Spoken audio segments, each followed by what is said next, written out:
নমস্কাৰ মৰমৰ ছাত্ৰ ছাত্ৰী আৰু মোৰ বন্ধু বান্ধৱীসকল আহোম ক্লাছেছ ইউটিউব চেনেলত আপোনালোকৰ স্বাগতম জনাইছোঁ। আজি মই লৈ আহিছোঁ নৱম শ্ৰেণীৰ অসমীয়া অধ্যায় 16। অধ্যায়টো হ'ল সন্মান। ছাত্ৰ ছাত্ৰীসকল এই পাঠটোত থকা পাঠভিত্তিক গোটেইখিনি কুৱেশ্যন লৈ অহা হৈছে তোমালোকৰ কাৰণে অতি সহজভাৱে, যাতে তোমালোকৰ এবাৰ দুবাৰ চালে মুখস্থ হৈ যায়। প্ৰথমত দি আছে আমাৰ ইয়াত প্ৰশ্নাৱলীৰ ভিতৰত ভাৱ বিষয়ক, 1 নম্বৰত দি আছে অতি চমু উত্তৰ দিয়া, মানে এইবিলাক ওয়াৰ্ড মাৰ্কৰ তোমালোকে ভাবি ল'বা।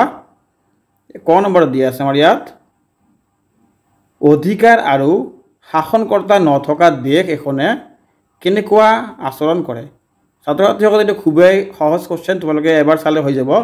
তোমালোকে জানা যিটো ফ্যামিলিত গাৰ্জিয়ান নাথাকে, তাৰমানে মাক দেউতাক নাথাকে বা মাক নাথাকে, সেই ফ্যামিলিটোৰ ল'ৰা ছোৱালী কেনেকুৱা হয়। ঠিক তেনেদৰে আমাৰ দেশ এখনত যদি আমাৰ শাসনকৰ্তা নাথাকে, সেই দেশখনৰ ঠিক তেনেকুৱা ধৰণৰ পৰিস্থিতি আহিব।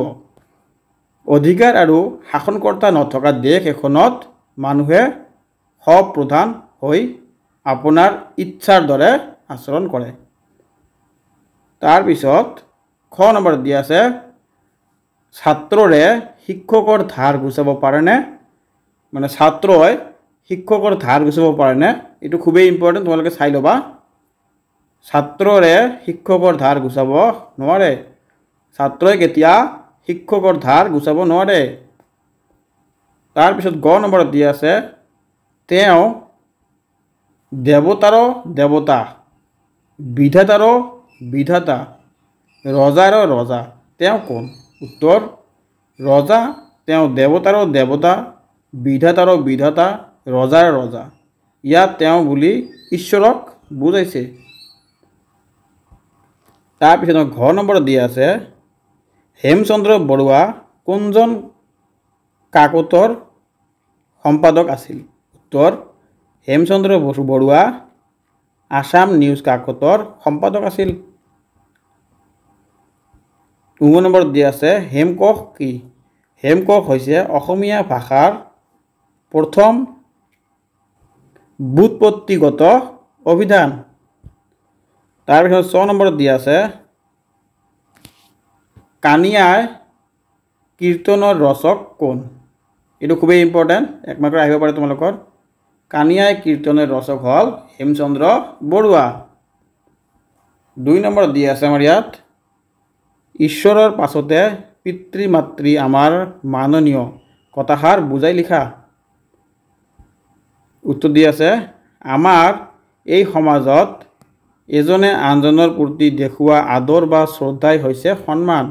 কোনো এজন লোকে তেওঁৰ নিজৰ গুণ পদ মৰ্যাদা আদিৰ ভিত্তিত সমাজ এখনত সন্মান লাভ কৰে।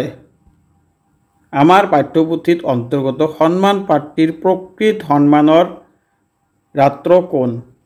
কাক আমি সন্মান প্ৰদান ইয়াত পাত্ৰ হ'ব, পাত্ৰ কোন, কাক আমি সন্মান প্ৰদান কৰিব লাগে আৰু কেনেকৈ সন্মান কৰিব লাগে সেই কথাৰ বিষয়ে এটি আভাস দিয়াৰ বাবে যত্ন কৰা হৈছে। সন্মান পাঠীত লিখকে সকলোকে পোনপ্ৰথমে ঈশ্বৰৰ প্ৰতি শ্ৰদ্ধা আৰু ভক্তি ৰাখিবলৈ অনুৰোধ কৰিছে। ইয়াত কোৱা হৈছে যে আমি এই পৃথিৱীৰ মনত পোহৰ দেখুওৱাৰ মূলতে যি কাৰণ, সেই কাৰণৰ নাম হৈছে ঈশ্বৰ। তেওঁ এই বিশ্ব ব্ৰহ্মাণ্ডৰ সৃষ্টিকৰ্তা, তেওঁ সকলোৰে আদি, কিন্তু তেওঁৰ কোনো আদি অন্ত নাই। তাৰপিছত তেওঁ সকলোকে সৃষ্টিকৰ্তা আৰু পালনকৰ্তা, গতিকে আমি সকলোৱে ঈশ্বৰক শ্ৰদ্ধা ভক্তি কৰিব লাগে। 3 নম্বৰত দিয়া আছে আমাৰ শিক্ষকৰ প্ৰতি ছাত্ৰই মান সৎকাৰ কিয় ৰাখিব লাগে। এইটো খুবেই ইম্পৰ্টেণ্ট ছাত্ৰ ছাত্ৰীসকল, 3 মাৰ্কৰ কাৰণে তোমালোকে পঢ়ি ল'বা। শিক্ষকৰ প্ৰতি আমাৰ কিয় মান সৎকাৰ ৰাখিব লাগে। আমি সদায় শিক্ষকসকলৰ প্ৰতি মান সৎকাৰ ৰাখিব লাগে, কাৰণ পিতৃ মাতৃয়ে আমাক জন্ম দিয়ে, লালন পালন কৰে, জ্ঞান বিদ্যা শিকাৰ সৎ লোক এজন কৰিবলৈ চেষ্টা কৰে। তাৰপিছত শিক্ষকসকলে আমাক জ্ঞান দিয়ে, আমাৰ জীৱনত এনে কিছুমান কথা যাক আমি সহজে বুজিব নোৱাৰ। শিক্ষকসকলে আমাক জ্ঞান দি সাধাৰণ চকুৰে নেদেখা নুবুজা কথাবোৰ বুজি পোৱাত সহায় কৰে। শিক্ষকসকলে আমাৰ জীৱনৰ সঠিক বাটৰ নিৰ্দেশনা দিয়ে। শিক্ষকৰ ঋণ কোনো ছাত্ৰ ছাত্ৰীয়ে কেতিয়াও পূৰ কৰিব নোৱাৰে। আমাৰ শাস্ত্ৰত লিখা আছে যে অধ্যাপকে যি মাত্ৰ এটি আখৰ ছাত্ৰক শিকায় তেন্তে ছাত্ৰজনে পৃথিৱীৰ একো বস্তুৰে অধ্যাপকজনৰ ধাৰ পৰিশোধ কৰিব নোৱাৰে কেতিয়াও। গতিকে আমি সকলোৱে শিক্ষকৰ প্ৰতি মান সৎকাৰ ৰাখিব লাগে। ছাত্ৰ ছাত্ৰীসকল এইটো খুবেই ইম্পৰ্টেণ্ট কুৱেশ্যন। তোমালোকে শিক্ষকক সন্মান কৰিব লাগে তাকে বুজাইছে। আজিকালি ল'ৰা ছোৱালীয়ে শিক্ষক চালে চাইকেলৰ পৰা নানামে আৰু দুৰ্ব্যৱহাৰ কৰে, সেইটো কৰিব নালাগে তাকে কবিয়ে ইয়াত বুজাইছে। তাৰপিছত আছে আমাৰ ইয়াত 4 নম্বৰত সন্মান পাঠৰ পৰা কি কি শিকিলা চমুকৈ লিখা। উত্তৰ 2 নং আৰু 3 নং প্ৰশ্নৰ উত্তৰত গৈ চাবা। ছাত্ৰ ছাত্ৰীসকল এইটো আৰু মই ইয়াত কৈ দিয়া নাই, তোমালোকে ওপৰত যিবিলাক 2 নম্বৰ কুৱেশ্যন আৰু 3 নম্বৰ কুৱেশ্যনটো যদি মুখস্থ কৰা বা পঢ়ি থকা এইটো কুৱেশ্যনৰ এনচাৰ ঠিক একেদৰে হ'ব, তোমালোকে লিখিলে হৈ যাব আৰু বেলেগকৈ পঢ়িব নালাগে। তাৰপিছত আমাৰ আছে ইয়াত ভাৱ বিষয়াক। 1 নম্বৰত দিয়া আছে তলৰ শব্দবোৰৰ সমাৰ্থক শব্দ লিখা। ছাত্ৰ ছাত্ৰীসকল ইয়াতে কিছুমান সমাৰ্থক শব্দ দিয়া আছে, ইয়াতে কিছুমান শব্দ দিয়া আছে, তাৰ সমাৰ্থক শব্দ লিখিব লাগে। এইটো খুবেই ইম্পৰ্টেণ্ট, তোমালোকৰ 2 মাৰ্কৰ আহিব পাৰে ইয়াৰ পৰা। 1 নম্বৰত দি আছে আমাৰ নৰিয়া। নৰিয়া মানে ৰোগ, বেমাৰ, অসুখ। তাৰপিছত জগত মানে ধৰিত্ৰী, বসুমতী আৰু পৃথিৱী।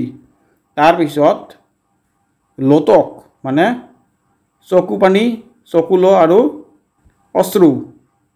তাৰপিছত আছে আমাৰ চকু। চকু মানে নেত্ৰ, নয়ন বা অক্ষী। তাৰপিছত হেতু মানে কাৰণ, আৰু মান মানে শ্ৰদ্ধা বা সন্মান। 2 নম্বৰত দি আছে আমাৰ ইয়াত বিপৰীত শব্দ লিখা। উত্তৰ শ্ৰদ্ধা, ঘৃণা আৰু অশ্ৰদ্ধা। তাৰপিছত শলাগ, অশলাগ। তাৰপিছত আছে আমাৰ ইয়াত আদি অন্ত।